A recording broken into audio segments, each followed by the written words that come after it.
नहीं, मेरी लड़की ने सुसाइड कर दिया है, ये खबर आई है। रही माँ बाप हाथ जोड़ते रहे, हमें एक बार दिखाओ, हमारी बच्ची का मुंह एक बार दिखाओ। हमको नहीं दिखाया गया। बच्ची का शरीर में कोई कपड़ा नहीं था, पैर दोनों राइट एंगल में मिला।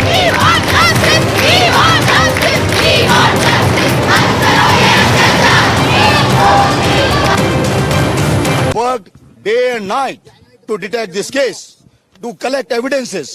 They collect the best of evidences. The main accused has been arrested.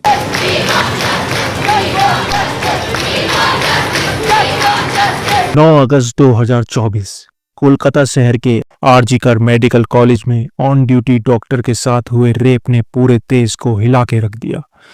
RG Kar medical college के ऑफिशियल्स ने इस रेप केस को दबाने की बहुत कोशिश की, लेकिन जनता के आक्रोश के आगे उन्हें घुटने टेकने पड़े। हॉस्पिटल ने पहले इसे सुसाइड बताने की कोशिश की, लेकिन फिर पता चला कि जिस इंसान ने भी इसे किया है वो तो पुलिस का वॉलंटियर निकला। कुछ लोग लड़की पर ही सवाल उठाते दिखे कि वो इतनी रात को वहां पर कर क्या रही थी। शर्म आनी चाहिए ऐसे समाज को जो उस लड़की पर सवाल उठाते रहे जो आधी रात को मरीजों की सेवा में लगी हुई थी। आइए जानते हैं आरजीकर मेडिकल कॉलेज की सच्चाई, जिसकी हकीकत जिसने भी जानने की कोशिश की उसका अंजाम बुरा ही हुआ। इस वीडियो को ज्यादा से ज्यादा शेयर कीजिएगा क्योंकि ये आवाज दबनी नहीं चाहिए। 8 अगस्त 2024 रात 11 बजे एक शख्स सेमिनार हॉल में जाता हुआ दिखता है और ठीक 11:30 बजे उसी हॉल से बाहर जाता हुआ दिखाई दिया। 9 अगस्त 2024 की सुबह 12:30 बजे एक डॉक्टर अपने 4 साथी जूनियर डॉक्टर के साथ सेमिनार हॉल में जाती है और 2 घंटे बाद सेमिनार हॉल से निकलते हुए दिखाई दिए। सुबह होते ही एक डॉक्टर ये सोचकर सेमिनार हॉल में नहीं जाता कि लेडी डॉक्टर आराम कर रही होगी और वो उन्हें डिस्टर्ब नहीं करना चाहता था, क्योंकि हॉस्पिटल में नाइट ड्यूटी करने वाले डॉक्टर्स के लिए कमरा नहीं था, तो उसे सेमिनार हॉल में जाकर आराम ही करना होता था। सुबह 9:30 बजे एक जूनियर डॉक्टर जब सेमिनार हॉल में दाखिल होता है तो वहां का मंजर देखकर वो चौंक जाता है।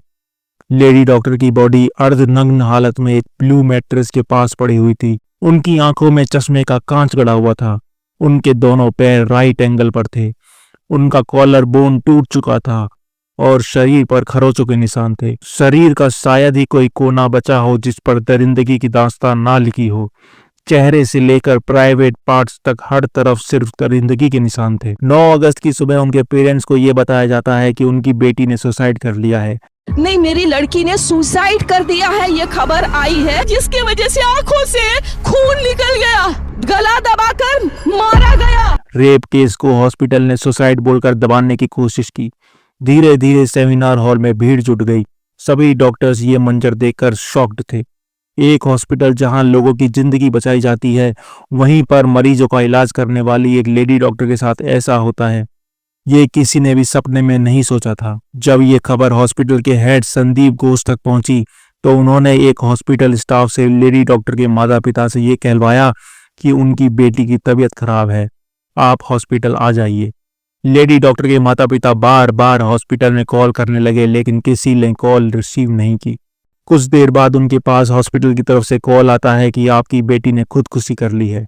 कुछ ही मिनटों के अंतर में हॉस्पिटल द्वारा लेडी डॉक्टर के माता पिता को अलग अलग रीजन देना ही किसी साजिश की तरफ इशारा करता है। प्रिंसिपल ने इस डेथ को खुदकुशी डिक्लेयर कर दिया। प्रिंसिपल आखिर किसे बचाने की कोशिश कर रहा था? लेडी डॉक्टर के पेरेंट्स को कई घंटे बैठा कर रखा गया लेडी डॉक्टर की डेड बॉडी दिखाने के लिए। लेडी डॉक्टर 36 घंटे की ऑन कॉल ड्यूटी करके वापस हॉस्पिटल लौटी थी। इतनी लंबी ड्यूटी के बाद रेस्ट करने के लिए वो सेमिनार हॉल में गई थी। प्रिंसिपल के इस बयान की वजह से वहां के स्टूडेंट्स और डॉक्टर को इंसाफ के लिए सड़क पर उतरने को मजबूर किया गया।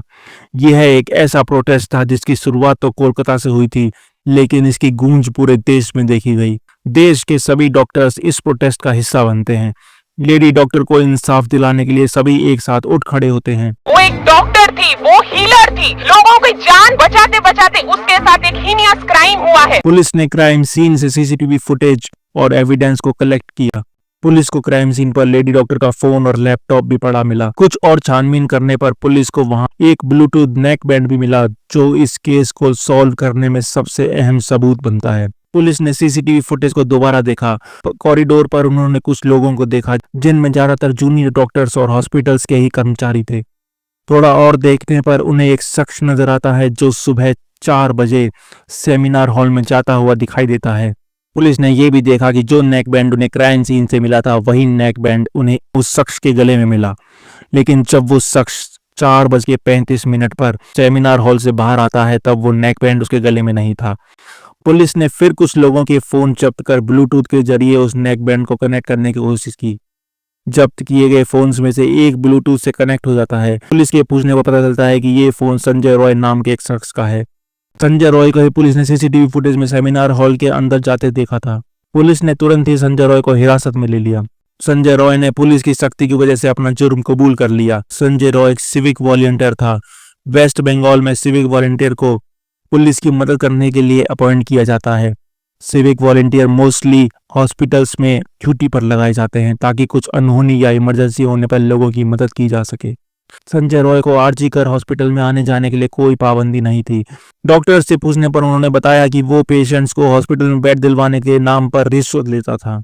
संजय रॉय जन्म से भवारीपुर का रहने वाला था। वो खुद को पुलिस फोर्स का बताता था, जिस वजह से वो लोगों को धमकाता और उनसे किसी भी काम करने के लिए लाखों रुपयों की रिश्वत लेता था। संजय रॉय ने अपनी बाइक में कोलकाता पुलिस का स्टिकर भी लगा रखा था। उसके घर के आस पड़ोस से पूछने पता चला कि उसकी 4 शादियां हुई थी, जिनमें 3 शादियां उसके बुरे बर्ताव की वजह से टूट गईं और चौथी शादी में उसकी पत्नी को कैंसर की वजह से मौत हो गई।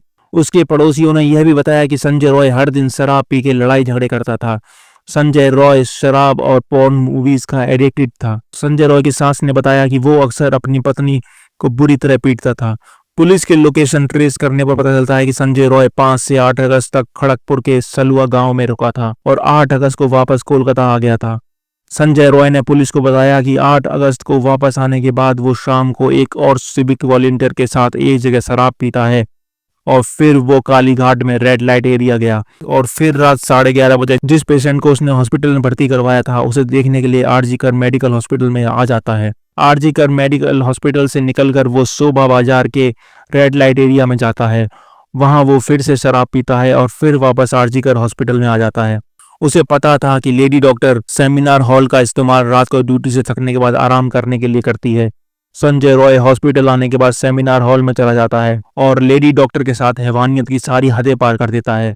वो हॉस्पिटल से निकलकर पुलिस बैरक में जाकर सो जाता है। देश का कानून कहता है कि घर रहने वाले किराएदारों का भी पुलिस वेरिफिकेशन कराना चाहिए और यहाँ तो एक ऐसा शख्स पुलिस बैरक में जाकर ठहरता है जिसके ऊपर अपनी पत्नी को मारने पीटने आस पड़ोस में आए दिन लड़ाई करने का इल्जाम है। संजय के फोन में ढेर सारी गलत वीडियोस भी पुलिस को मिलती हैं जो ये बताती हैं कि वो पॉर्न मूवीज को देखने का एडिक्टेड था। पुलिस ने संजय रॉय को मुजरिम मानकर अरेस्ट कर लिया और 24 घंटे से भी कम समय में एक नेक बैंड और सीसीटीवी फुटेज की मदद से अपराधी को पकड़ लिया।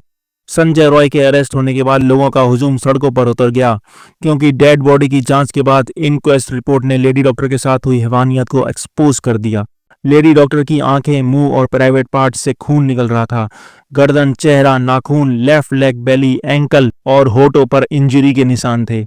इस रिपोर्ट के लीक होते ही पूरे देश के डॉक्टर इंसाफ की मांग करते हुए सड़कों पर उतर आए। एक शराब में धुत शख्स इतनी हैवानियत के साथ 31 साल की लेडी डॉक्टर के साथ अकेले शामिल नहीं हो सकता। जिन डॉक्टर्स ने प्रोटेस्ट किया उन्हें धमकियां मिलना शुरू हो गई थी। इस केस को कई बार छुपाने की कोशिश भी की गई थी। डॉक्टर्स द्वारा बताया गया कि प्रिंसिपल संदीप घोष ने इस मामले को खुदकुशी बताकर मामले को रफा दफा करने की कोशिश की और लेडी डॉक्टर के रात में सेमिनार हॉल में सोने पर भी सवाल उठाए।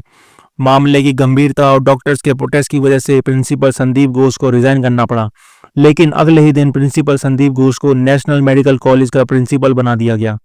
संदीप घोष का इतिहास एक भ्रष्टाचार से लिप्त इंसान का है जिसे खुद आरजी कर कॉलेज के x deputy superintendent Akhtar Ali ने भी कबूल किया था।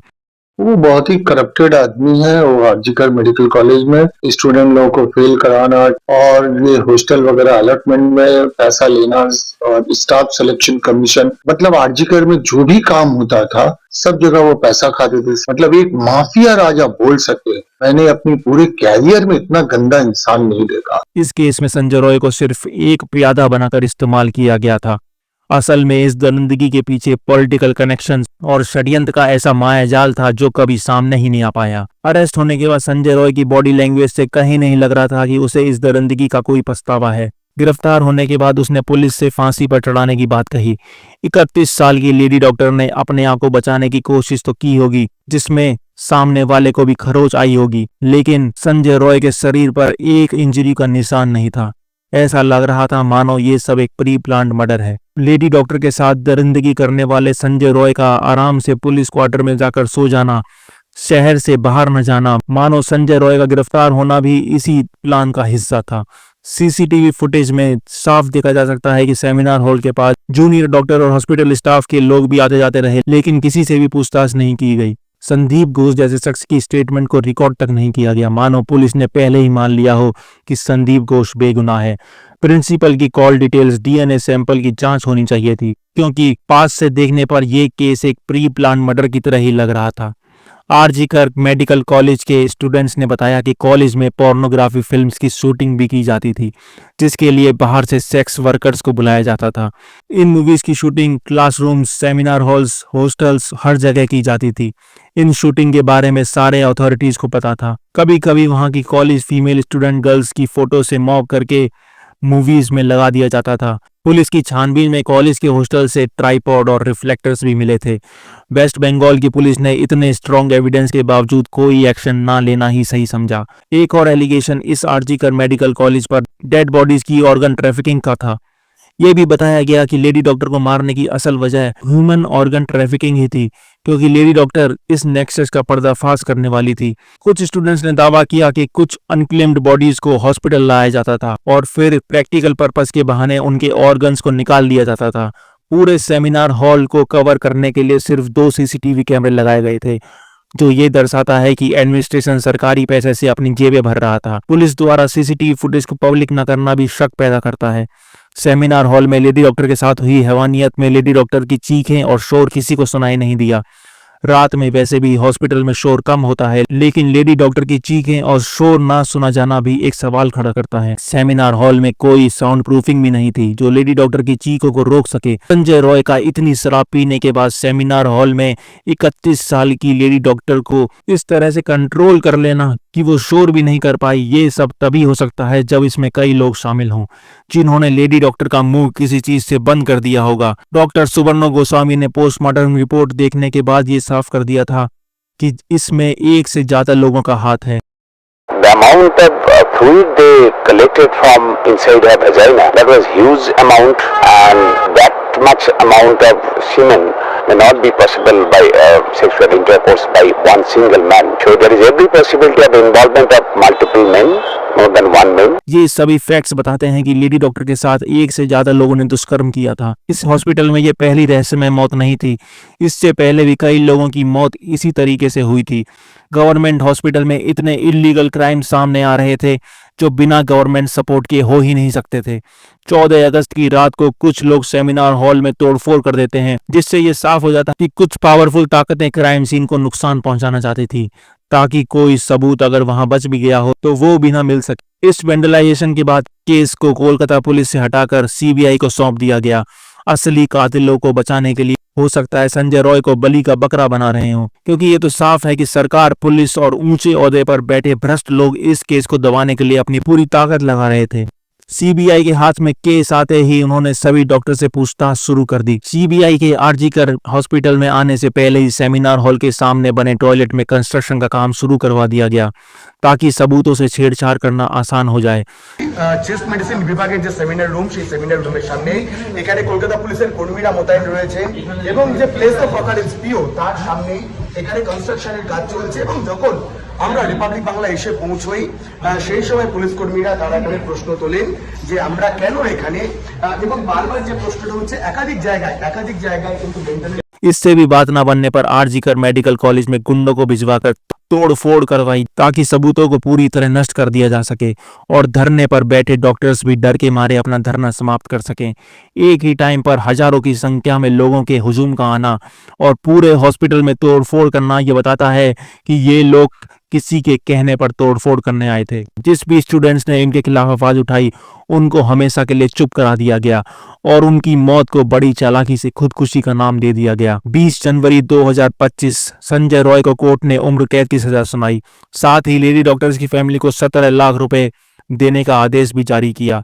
लेडी डॉक्टर्स के परिवार वालों और देश भर के डॉक्टर्स ने सोशल मीडिया के जरिए इस सजा को कम बताया और अपना गुस्सा जाहिर किया। सेफ्टी और सिक्योरिटी हर भारतीय सिटीजन की बेसिक जरूरत है जो उन्हें मिलनी ही चाहिए। सख्त कानून ही इन दरिंदों की मानसिकता को चेंज कर सकता है। इसलिए हमें हमारे कानून को सख्त बनाने की जरूरत है ताकि अगली बार किसी को लेडी डॉक्टर की तरह अपनी जिंदगी के लिए इतना संघर्ष न करना पड़े। पूरे देश के लोगों के एक साथ आवाज उठाने पर ही संजय रॉय जैसे दोषियों को सजा मिल पाई और ये आवाज कभी दबनी नहीं चाहिए। अगर आपको ये वीडियो पसंद आई तो इसे ज्यादा से ज्यादा शेयर कीजिए।